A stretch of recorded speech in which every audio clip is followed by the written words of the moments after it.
महाभारत के अनुसार महर्षि व्यास जी ने गांधारी को 100 पुत्रों को जन्म देने का आशीर्वाद दिया था।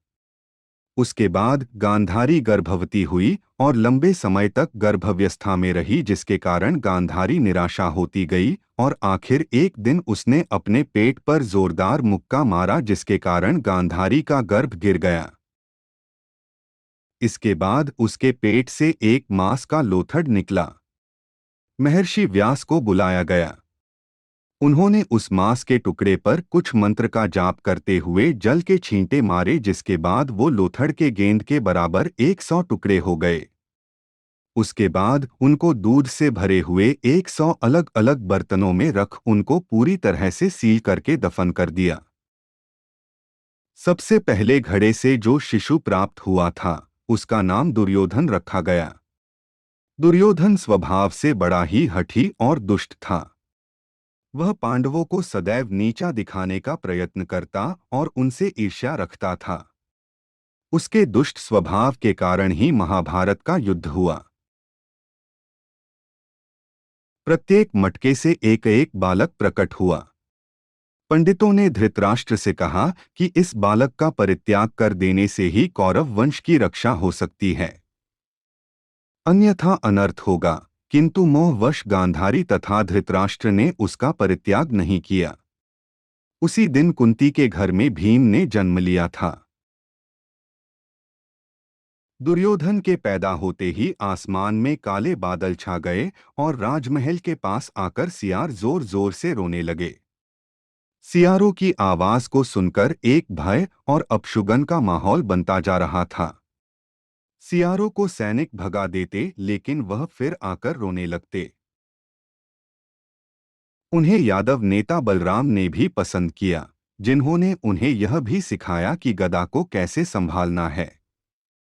अपने ताज समारोह के दौरान पांडव राजकुमार भीम पर राजकुमारों के रूप में अपनी लड़ाई के दौरान बढ़त दी, जहां उन्हें अपनी वीरता का प्रदर्शन करना था। गदा की लड़ाई में भीम पर उनका हमेशा ऊपरी हाथ था। एक बार दुर्योधन और कर्ण दोनों पासे का खेल खेल रहे थे। इस बीच दुर्योधन कुछ करने के लिए गया।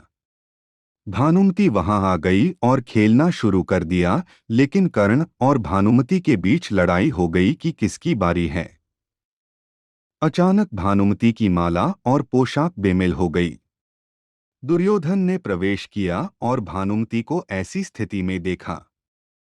भानुमति ने सब कुछ समझाया। भानुमति को सुनकर दुर्योधन बहुत हंसा, तो भानुमति ने दुर्योधन से पूछा कि तुमने इस हालत में मुझ पर शक क्यों नहीं किया। दुर्योधन ने कहा कि यदि आप मेरे मित्र कर्ण के अलावा किसी और के साथ नहीं होते और मैं उस पर अधिक विश्वास करता, तो मुझे अपने आप पर विश्वास होता। शकुनी के पाशे से दुर्योधन ने युधिष्ठिर के संग जुआ खेला।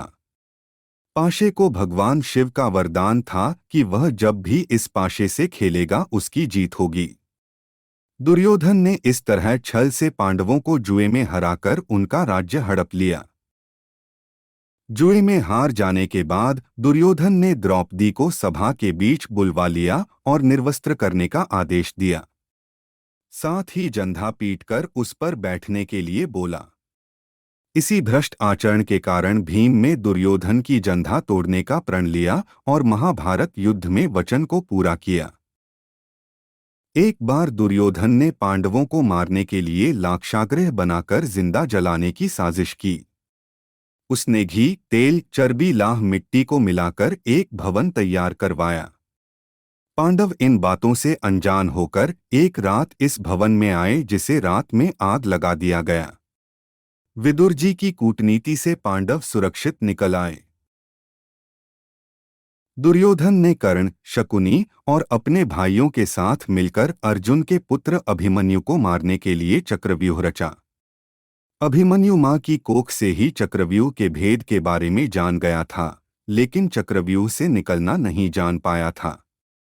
इसी का फायदा उठाते हुए निहत्थे अभिमन्यु पर वार करके उसे जान से मार डाला।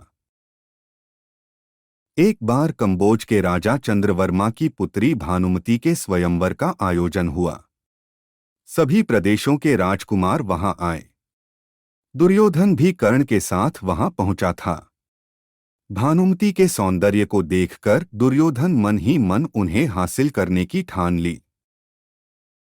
लेकिन वरमाला डालने की बारी आई तो भानुमति दुर्योधन को छोड़कर आगे बढ़ गई।